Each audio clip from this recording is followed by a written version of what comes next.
हाथापाई करते हैं। फिर एक पुलिस वाला गाड़ी से डंडा निकाल कर लाता है और इतने में दूसरा पुलिस वाला पास के एक पेड़ से डंडा तोड़कर लाता है और फिर ये लड़ाई कुश्ती से नूरा कुश्ती में बदल जाती है। ये ड्रामा काफी देर तक रोड पर ही चलता रहा, जिसका वीडियो तेजी से वायरल हो रहा है। बहरहाल ये वीडियो सामने आने के बाद पुलिस की कार्यशैली पर सवाल खड़े हो रहे हैं। आखिर पुलिस वाले वर्दी में ऑन ड्यूटी ऐसे लड़ेंगे तो क्या विभाग की किरकिरी नहीं होगी?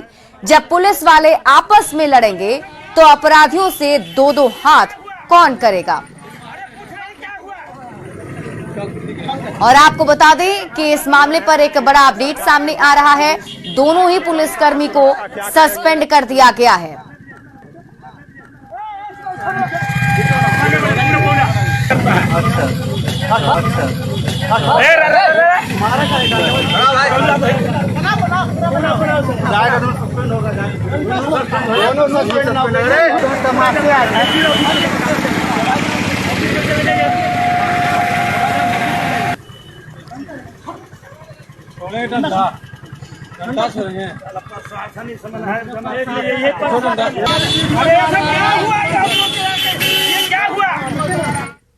बढ़ते आगे और दरभंगा से आपको बड़ी खबर बता दें, जहां खेत में शव मिलने से पूरे इलाके में सनसनी फैल गई।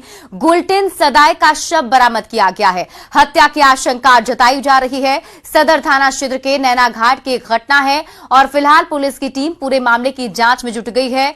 खेत में शव मिलने के बाद से इलाके में सनसनी फैल गई थी। हालांकि शव की पहचान कर ली गई है। गुलटेन सदाय का ये शव बताया जा रहा है।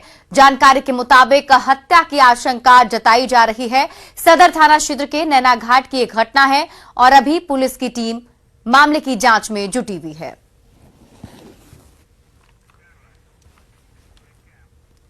जमुई के त्रिपुरारी घाट स्थित भूतेश्वरनाथ शिव मंदिर में शिवलिंग को तोड़ने की खबर सामने आई।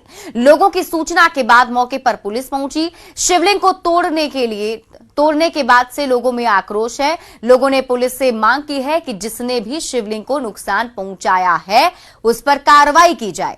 पुलिस ने जल्द ही कार्रवाई का भरोसा भी दिया है।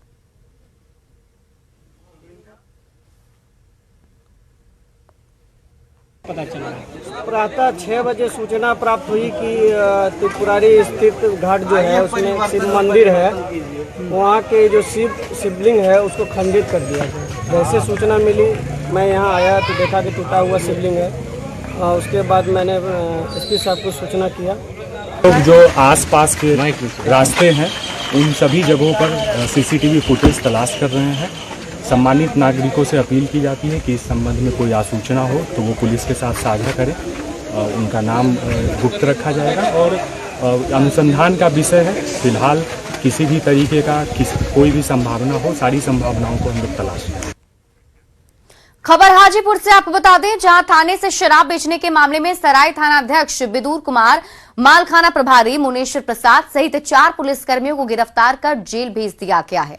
हाजीपुर कोर्ट में सभी को पेश किया गया और पेशी के बाद मेडिकल कराया गया, फिर सभी को जेल भेज दिया गया।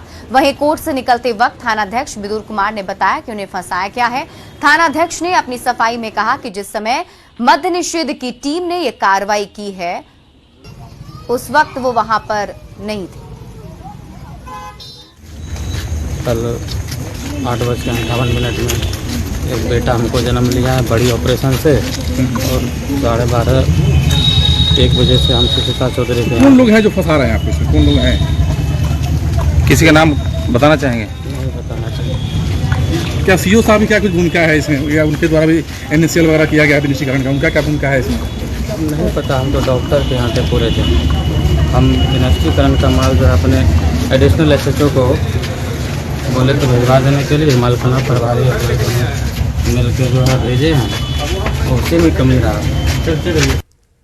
सिमडेगा से बड़ी खबर है, जहां पत्थर से कूचकर एक व्यक्ति की हत्या का सनसनीखेज मामला सामने आया है।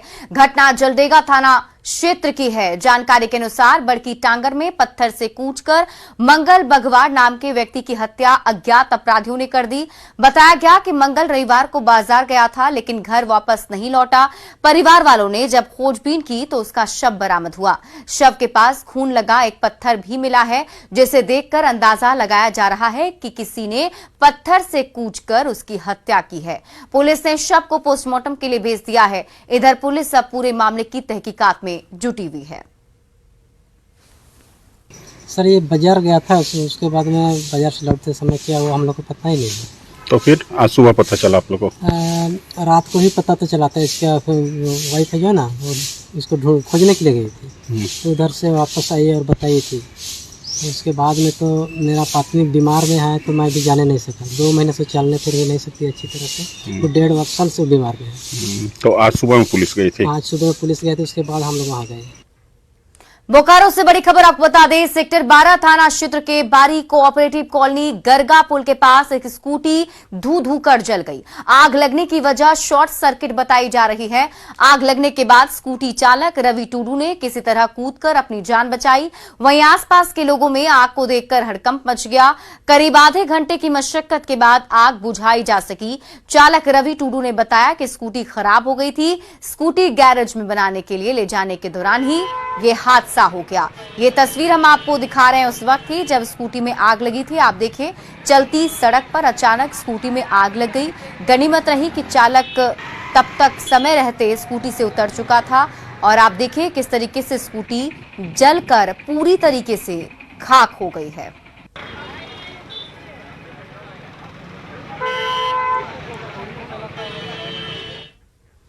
रामगढ़ के गोलावन क्षेत्र के नवाडी चौकर बेड़ा में झुंड से बिछड़े 2 हाथियों ने खूब उत्पात मचाया है। हाथियों ने किसानों के खेतों में लगे मकई, बादाम और धान की फसल को रौंद डाला और उसे चट कर गए। गांव में हाथियों के आने से ग्रामीण भी काफी ज्यादा दहशत में हैं। वन विभाग को इसकी सूचना दे दी गई है। इधर किसानों ने भी जो क्षति हुई है उसके लिए मुआवजे की मांग की है।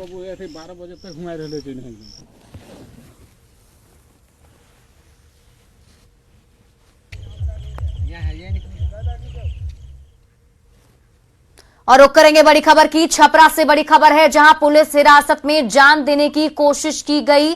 लड़की ने मढ़ौरा थाना में जान देने की कोशिश की है।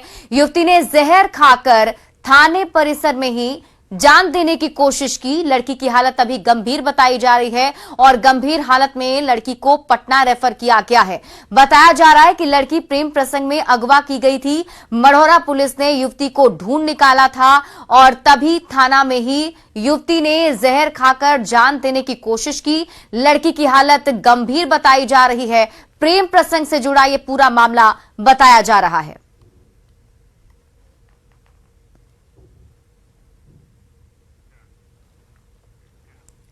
और धनबाद से बड़ी खबर आपको बता दें, बीसीसीएल गोंदूडी कोलियरी में भूधसान की घटना के बाद आज दूसरे दिन भी रेस्क्यू अभियान जारी है। अब तक दोनों महिला को नहीं निकाला जा सका है। मौके पर लोगों की भारी भीड़ जमा हो गई है।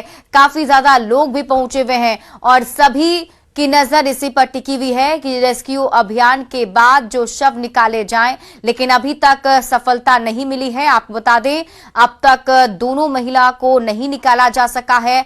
और ये तस्वीर हम आपको रेस्क्यू ऑपरेशन की दिखा रहे हैं। बीसीसीएल गोंदूडी कोलियरी में भूधसान की घटना हुई थी, जिसके बाद आज दूसरे दिन भी रेस्क्यू अभियान जारी है। सुबह से ही ये रेस्क्यू किया जा रहा है। अब तक लेकिन कोई सफलता नहीं मिली है। दोनों महिला के शव अभी तक नहीं निकाले जा सके हैं।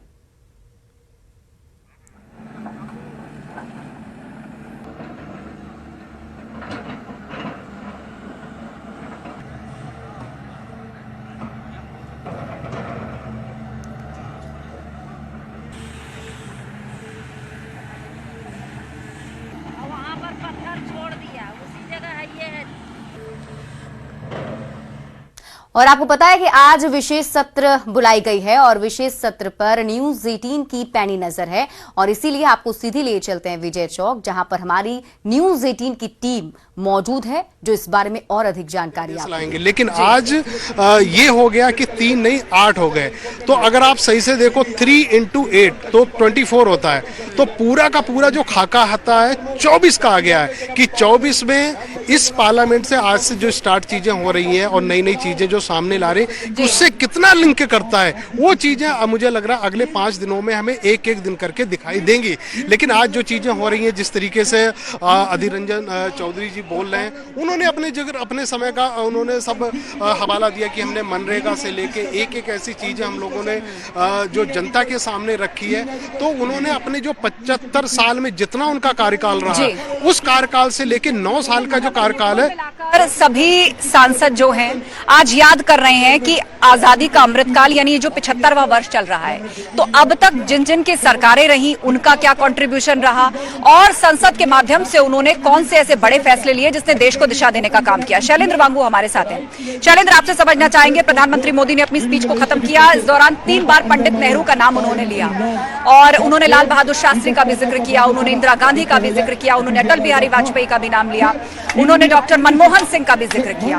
तो दौर दर दौर उन्होंने ये तो कहा कि देश को गौरवान्वित करने वाले क्षण भी रहे, देश को दिशा देने वाले फैसले भी रहे और ऐसे बड़े फैसले भी रहे जिन्होंने आने वाली जनरेशंस के लिए एक नींव रखी, चाहे वो ग्रीन रेवोल्यूशन हो, चाहे वो रिफॉर्म्स हो जीएसटी के रूप में, चाहे वो बांग्लादेश का मुद्दा हो या फिर अब देश को एक विकसित राष्ट्र बनाने की दिशा में मौजूदा सरकार का विजन।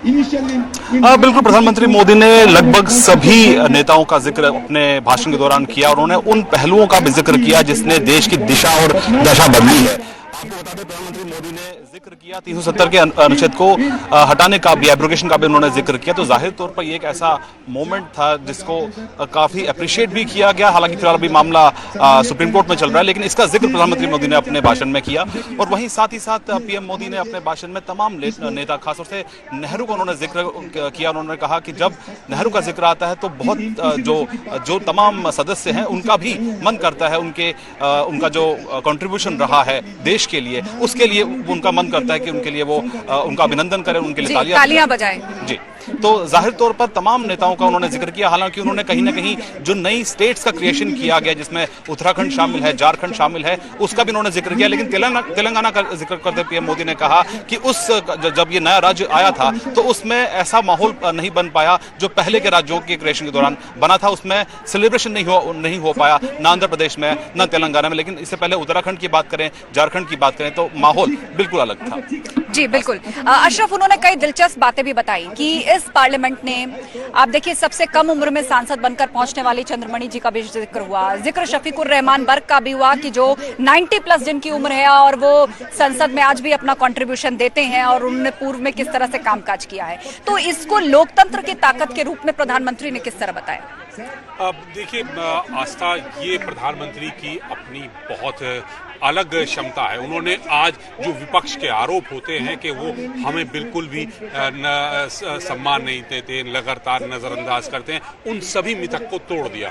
भले ही आज, क्योंकि आप इसे ये भी कह सकते हैं कि आज इस पुरानी संसद भवन का अंतिम दिन है, तो इतिहास के पन्नों में दर्ज हो रहा है, तो हर जो बात वो कह रहे हैं वो इतिहास बन रही है। तो आज उन्होंने सभी को सम्मान दिया, उन्होंने 75 साल का जिक्र किया, कैसे हम यहाँ तक पहुंचे, अमृतकाल तक, और उसमें किस किस का योगदान है, कौन कौन आए, जितने सांसद आए, कम उम्र के सांसद हो या बुजुर्ग सांसद हो, उन सबको उन्होंने श्रेय दिया कि आज जिस राह पर भारत आगे बढ़ रहा है, जिस रफ्तार से विकास की नई आयाम वो तय कर रहा है, इसके लिए सब लोगों को उन्होंने श्रेय दिया है, किसी एक को श्रेय नहीं दिया। यही एक आज प्रधानमंत्री की सबसे खासियत है। इसी वजह से उन्होंने जो पूर्व प्रधानमंत्री है, पूर्व सरकार रही है, उनको भी एक एक करके उन्होंने उनके नाम गिनाए हैं। सभी प्रधानमंत्री, चाहे वो नरसिम्हा राव हो, इंदिरा गांधी हो, राजीव गांधी हो, मनमोहन सिंह हो, वीपी सिंह हो, सभी के उन्होंने नाम लिए और सबको उन्होंने श्रेय दिया कि इन्हीं के सबके प्रयास से आज देश यहाँ तक पहुंचा है और आज नई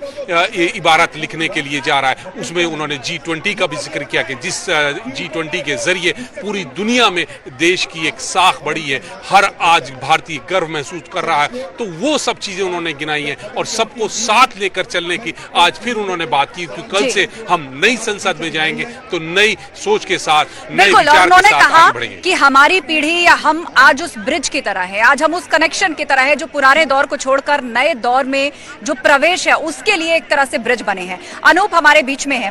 अनूप, आपसे जानना चाहेंगे कि प्रधानमंत्री मोदी का आज 50 मिनट का भाषण आजादी के बाद से लेकर और अब अमृतकाल यानी 75 वर्ष तक एक ऐसे संकलित निबंध के रूप में क्या कहा जा सकता है कि रेफरेंस के तौर पर अगर कोई जानना चाहे कि 75 साल में पार्लियामेंट के माध्यम से देश में क्या बड़ा हुआ, चाहे वो बड़े फैसले हों, चाहे वो गौरवान्वित करने वाले क्षण हो, चाहे वो देश के लिए संघर्ष हो, चाहे उठने वाले सवाल हो, जिक्र इमरजेंसी का भी हुआ, जिक्र नोट के बदले वोट कांड जो हुआ था उसका भी हुआ, जिक्र बांग्लादेश का भी हुआ, जिक्र पंडित नेहरू का भी हुआ।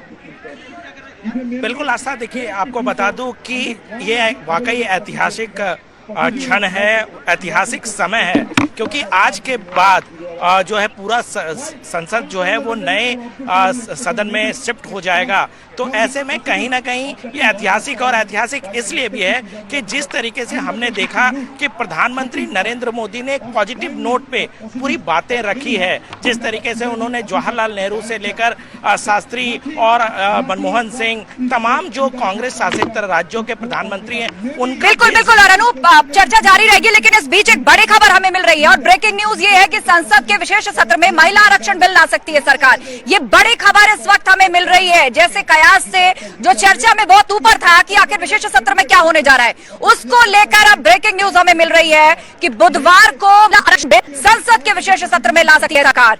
रमेश ठाकुर जी, चर्चा में जो था कि आखिर क्या बड़ा होने वाला है, बहुत तरह के कयास थे, बहुत तरह की बातें थी, लेकिन महिला आरक्षण बिल भी उसमें से एक था और अब खबर आ रही है कि सरकार बुधवार को इसे ला सकती है। देखिए आपका जो आपने कहा कि बड़ा कुछ होने वाला था उसका पहला कदम आगे बढ़ गया है और जो आपने ब्रेकिंग भी चला दी है तो उससे पता चलता है कि महिला सशक्तिकरण सरकार के लिए और सरकार के एजेंडे में कितना महत्वपूर्ण था। ये बीते 9 सालों में लगातार ये चर्चा होती रही थी कि जो भी पार्लियामेंट सेशन आएगा, ये पिछले से पिछले अगर जब मानसून सेशन की बात हो रही थी तो उस समय भी ये चर्चा हो रही थी कि हो सकता है मानसून सेशन में ही ये जो बिल है विधेयक पास हो जाएगा, लेकिन यदा कदा कुछ ऐसा हुआ, चीजें नहीं हो पाई है। लेकिन अब बहुत जरूरी हो जाता है क्योंकि देखो सारे ताने बाने जो बुने जा रहे हैं वो 24 को लेके बुने जा रहे हैं। 2024 का जब चुनाव होगा उसमें आपको पता है आधी आबादी एक बहुत बड़ा कंट्रीब्यूट उसमें करेगी। बिल्कुल। तो उसमें और कई चुनाव आप उठाकर देखें, चाहे राज्यों के विधानसभा चुनाव हो या लोकसभा चुनाव,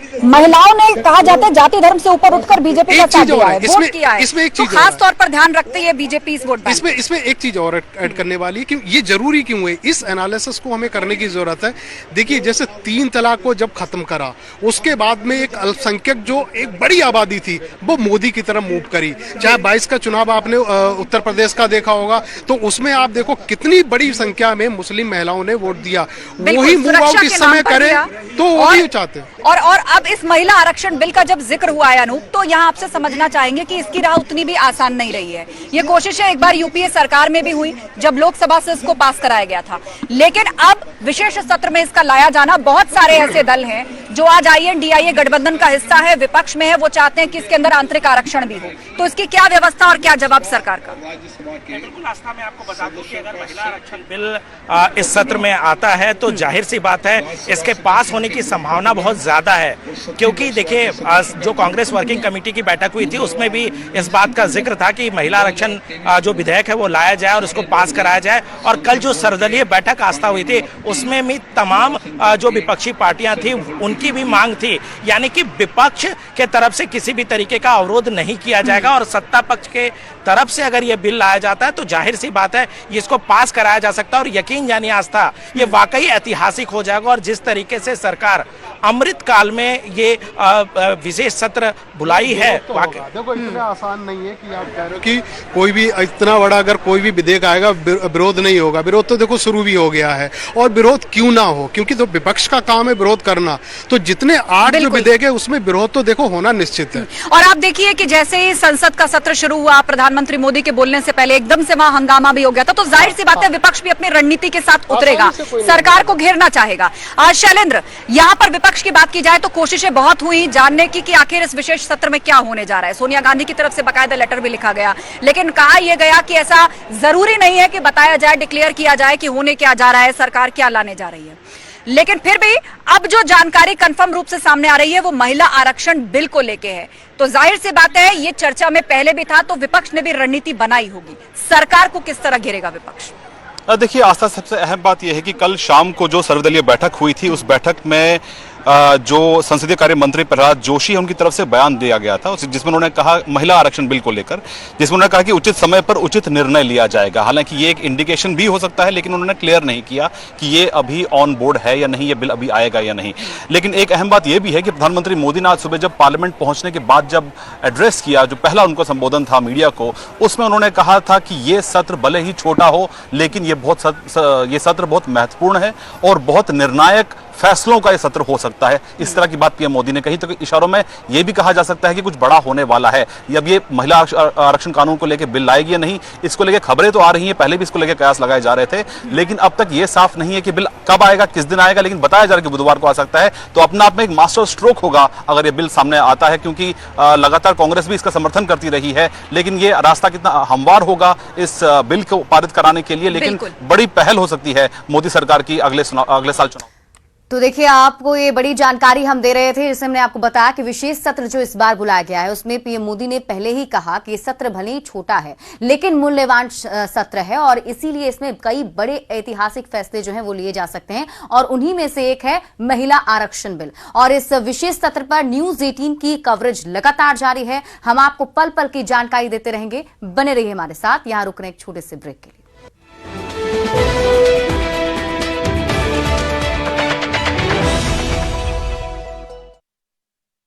हेडलाइंस प्रेजेंटेड बाय पेट सफा आयुर्वेदिक चूर्ण, पेट सफा तो हर रोग दफा।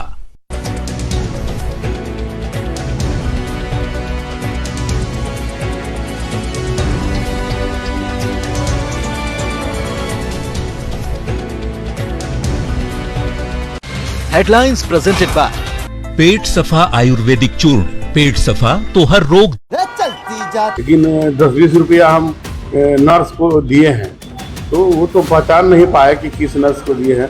अगर पहचान गया होता तो उस नर्स पर कार्रवाई होती। हालांकि अस्पताल की व्यवस्था से वे संतुष्ट नजर आए। उन्होंने कहा कि सरकारी अस्पताल में गरीब लोग आते हैं, इसलिए यहाँ सिस्टम का चुस्त और दुरुस्त होना जरूरी है।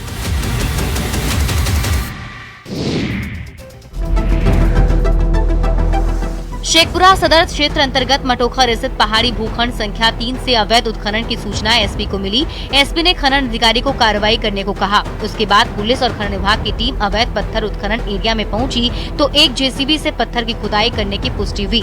पुलिस को देखते ही 6 ट्रैक्टर और जेसीबी के चालक मौके से फरार हो गए। खनन विभाग की टीम ने पत्थर से भरे ट्रैक्टर और जेसीबी को जब्त कर लिया। चालक और ट्रैक्टर मालिक के खिलाफ सदर थाना में केस दर्ज किया गया है। बता दें कि सुबह 4 बजे पुलिस और खनन विभाग की टीम की ओर से अवैध पत्थर उत्खनन के खिलाफ की जा रही कार्रवाई के समय पुलिस के साथ नोकझोंक की खबर भी है, लेकिन पुलिस ने नोकझोंक की घटना से इनकार किया। रोक के बावजूद इस इलाके में अवैध पत्थर का खनन किया जाता है। कार्रवाई होती है तो कुछ दिन रुक जाता है, लेकिन फिर से ये काम शुरू हो जाता है। हालांकि इस कार्रवाई से माफिया में हड़कंप है। पुलिस और खनन विभाग ने आगे भी कार्रवाई जारी रखने के संकेत दिए हैं।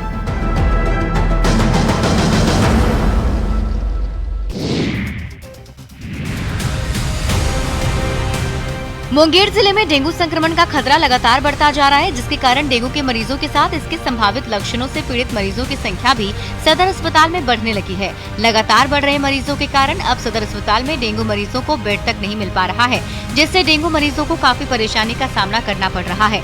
बेड के अभाव में डेंगू वार्ड में मरीज फर्श पर भर्ती हो रहे हैं। ये मेरी बहन है।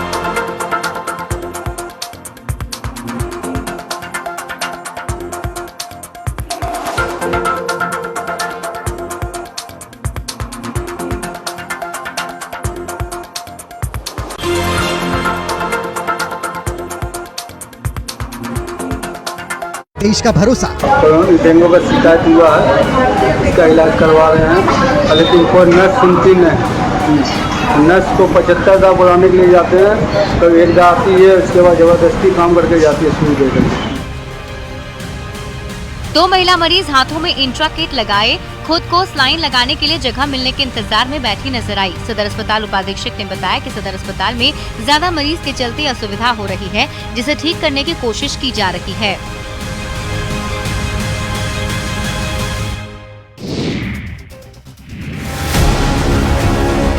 सिमडेगा में 12 महिलाएं विधवा बन गईं। ठेठई टांगर प्रखंड में पेंशन योजना में एक बड़ी गड़बड़ी सामने आई है। पति के जिंदा रहते 12 महिलाएं विधवा पेंशन का लाभ ले रही हैं। कोरोमिंग पंचायत में फर्जी तरीके से विधवा पेंशन लेने वाली 12 महिलाओं को चिन्हित किया गया है। अभी हमने महिलाओं से मिला, बात किया उनसे, उससे साफ जाहिर लगता है कि महिलाएं निर्दोष है। इसमें सरासर जो बिचौलिए हैं, जो एजेंट है, वो इसमें